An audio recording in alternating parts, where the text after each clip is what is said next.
Hi, CF Liu here, and in this video, I want to share with you something very interesting that I read in the early quarter 2 2019. And you see that in this survey conducted by a bank, a major bank, it says that Malaysia is number one in Southeast Asia when it comes to property investment obsession, right? And in this article, you see that it says that Malaysia has topped the list as the most. Malaysia's boleh. Malaysia is number one. Malaysia boleh.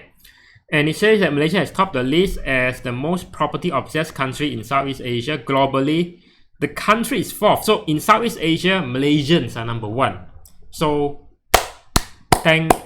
congratulations for that if you are in Malaysia, because we are known for the not so kind of positive kind of things, right? Depending on how we look at it. But globally, we are ranked number 4. Now, I wish that our local and private university actually have that kind of ranking, but no, right? People are more obsessed, not about education, but obsessed about property investment instead, right? So globally, the country is 4 behind United Arab Emirates, which is Saudi Arabia and all that, USA and Taiwan. And I just wonder why Hong Kong and Singapore is not in the list, and instead you have like in the US, United States and Taiwan. So, but anyway, moving on, and it said that the findings were derived from an online survey, not by me, of course, by HSBC, which find Malaysians spend an average 4.5 hours, slightly more than half hours reading property, way longer than working out. The gym, which is 1 hour, and that will actually cause you to actually live longer. And reading book, just 2 hours, or watching the news. And I'm not sure whether they meant it by per day or per week or per month, right? So if this is per day, that is kind of extreme. But if it's per week, then understandable, right?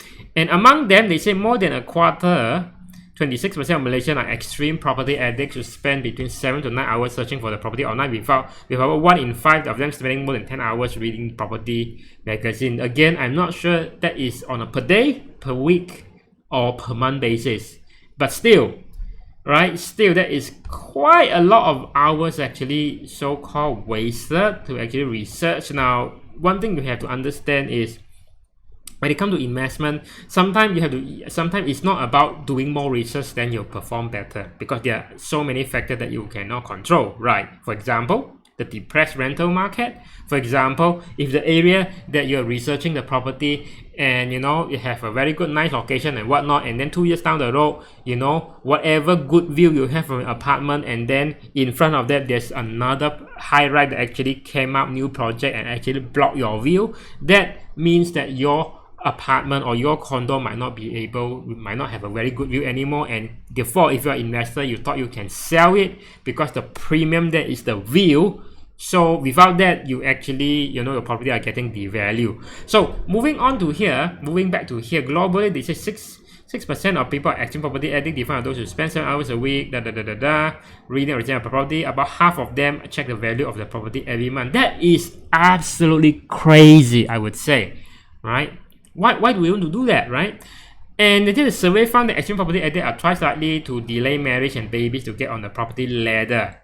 In Malaysia, 35% of extreme property addicts have delayed starting a family by 7 to 8 years. Now, ladies, if you have a partner that is an extreme property addict, I would say do not waste your time, because it could actually get worse. 7 to 8 years when for a lady, right? We are talking about a lady, if you're already in your late 20s and you delay 7-8 more years, you are approaching 40s already. Now just imagine the kind of risk. Of course, if you can say that I'm not getting married and all that is fine. That is fine, not having children. But I'm not being gender biased over here, but for a lady, it's relatively dangerous when you actually give birth and only become a mother after you're 35, right? Now, second child, third child is okay, but your first child should you should actually, like if you ever plan, doctors will actually tell you the same. If you ever plan to have to become a mother and whatnot, I would say that as a father myself, I know this well,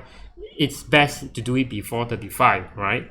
The first child. Now, so guys, don't let your other half wait for you for 7 or 8 years. Sometimes this kind of thing you need to do in parallel rather than, you know, what if things don't turn out, then what? I mean, you're going to wait like 10 years or whatnot. Doesn't, just don't let this kind of thing actually hamper the progress of your life. It just, this property investment is just part of life. It's not your life entirely, right? Your career and business is the one, this number one, and your family. So back to here, it said almost half of Malaysians have cut back on bigger expenditures such as car, holiday, luxury item in order to be property proprietor. Now this is commendable actually, but again there's a moderation of what to do. Now I really commend people who actually can say that I don't buy car first, I don't go on a luxury holiday and all that. You don't go like you only live once, YOLO kind of mentality just because you want to achieve financial freedom. Yes, I support that, but you don't go overboard, right? So so that being said, it's making it harder than ever before people to have expectation. Now, what I want to share with you is that when it comes to any property investing success story and whatnot, we are just looking at the very few, the gurus, or you know, the very few 5% of the people who actually made that. What about the 95% that actually got stuck and not successful? How do you account for that? These are the story that is not shared as testimonial and as whatnot on the news, and that's why they only share like the 5%, so that you have an impression for those who are new to the game and think that this is something that is a sure win. But you know that as today, as going forward, is getting hard and hard, more and more difficult, right? So having discussion with your family, you know, what to afford buying property, positive experience, alright, globally. Now, there's another thing that you have to be very aware to say that, you know, I'm not against property investment. I think in this field, investment is part and parcel of financial planning. But the thing is, you do not let that whatever you do is driven by your own greed, easy money, and easy success. Now, I think a lot of people who are just starting out and they think that this is the nirvana to easy success, but the thing is, there's no free lunch in the world. So, Property Guru will actually, you know, hide all the secret for you, but I'm just going to tell you to say that there's not rocket science for that. Basically, to actually say that people want to play the property game when you have nothing, you start from zero, no money down, is basically you do something called a loan compression, right? What is loan compression? You might want to watch the video that's showing up over here, alright, over here, somewhere over here. Now click on that. Now loan compression basically is that you try to fool the bank by, you know, you cannot afford 10 property, for example, but you know, or 5 properties, for example, you're going to submit loans for those 5 properties. Okay, particularly similar unit, they are new units. They are from the same property developer, same kind of square feet, so that there will be less suspect on you are buying different property at the same time. So you apply for multiple loans, which is very normal when you want to buy a property, right? But the difference is, if all your loans are approved, what normal people do, we just choose one of the loan. But in loan compression or multiple loan submission strategy, what people are doing is that they are going to accept all the loans, and then each of these loans is tied to one property. So if you accept 5 loans, then you have like 5 property in one shot. Now, by right, you will not be able to pay the installment or the mortgages every month for that property. You only probably can qualify for one. But the thing is, at this kind of developer, or you know, or these property clubs and whatnot, they will provide you, so-called promise you a cashback, like they jack the price up and then they do something, you know. I mean, for more detail, I'm not going to explain that here. For more detail, check out the video that I just direct you to in the description or whatnot, are just popping up over here. So the loan compression technique, basically to say that you will have a lot of cash rebate or cashback, and then you use that money to actually sustain yourself when it comes to the loan repayment. How long you can sustain, it depends on how much cashback or how much rebate they are giving you. Maybe, you know, as ridiculous as 40% rebate of the selling price. And the thing is, if you have this kind of thing, there's no free lunch. Everything was being jacked up already. The price of the property has been jacked up or artificially hiked up. So be very, very careful. If not, it will actually ruin your life. And I know clients with, I remember that kind told me that his brother want to get rich quick, get rich fast, and they do something like that. And ultimately the cashback actually runs out and he does not have the financial capability to actually repay the monthly installment anymore. I'm not talking about settling the loan amount, right? The mortgage amount. I'm talking about you don't have that kind of money to pay for installment anymore because your cash rebate, a lump sum that you get from a property developer, depending on how you manage it, it could actually finish in 1 year or it can finish in 8 years.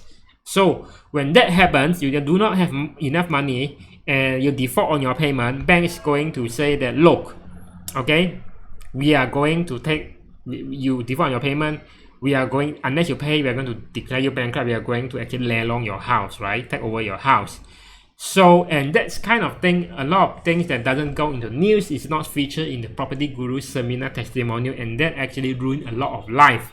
And to a point that I've heard that because of this, somebody actually fall into this trap into bankruptcy, and the parents who are in 60s and they have to use their pension money to bail their son out, right? And that is a sad case. Imagine if you are a son or daughter and you let your parents who are in their 60s and they use their retirement money just to bail you out. I mean, what the heck, man? What the heck, right?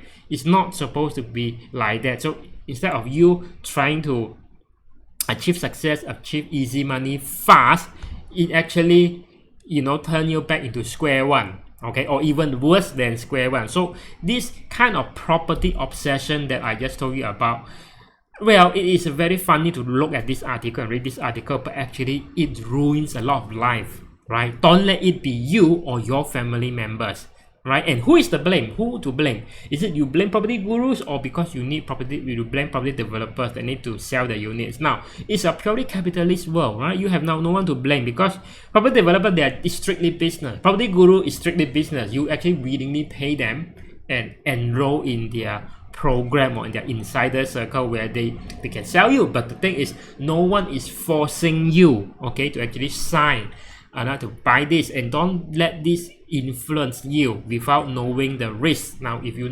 really want a two-sided story, not only here on Property Guru, because Property Seminar, Property Guru is going to say everything was okay, this is how you manage it, and everything will be safe, don't worry, and all that. But who can guarantee that? If shit happens, if shit hits the fan, you are the one, your family, your parents are the one that needs to bail you out. So before you get into that kind of shitty situation, right, you better want to understand how do people play the game, whether it's really for you. Don't only listen to one-sided story. As an independent advisor, I'm giving you two-sided story, so you have to want to actually look at the video that's popping up here somewhere and just go through that, right? I don't encourage you do that, but you must know what's the story behind the pro and cons and all that. You know, if this is for you, you are willing to take high risk, just go ahead, right? I mean, you know, it really, I don't recommend it, but you know, it's really not really my problem, right? I've done this to give enough awareness. I've already earned my karma, so to say, right?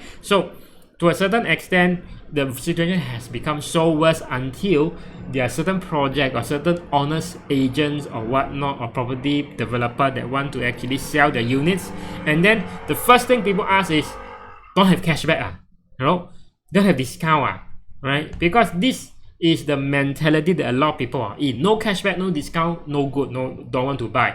But people fail to look beyond that, to look at what is the fundamental of the property itself, right? So like I say, most people are driven by greed, easy money, and want fast success. So that being said, you don't want that. I mean, I'm not going to be your mother and try to nag you on that, but just please protect yourself and know two sides of the story before doing anything. Now, if you like videos like this, if you like my take on this, if you like this me trying to enlighten you on the two sides of things, there's always heaven and hell, there's always good and bad, there's always pro and cons, and there is always the angel and the devil side of any story, right? So if you like videos like that, you lesson like that, you love that, click on the notification bell so you get notified, and click on subscribe so you get notified again when I publish video like this. And let me know if you have any comments below, and you know, give it a like, a thumbs up if you enjoy my long sharing of this. Malaysia is number one in Southeast Asia from property obsession. That being said, CF Liu from CF Liu channel, and I will talk to you again in the next lesson. Okay, ciao, have a good day and take care.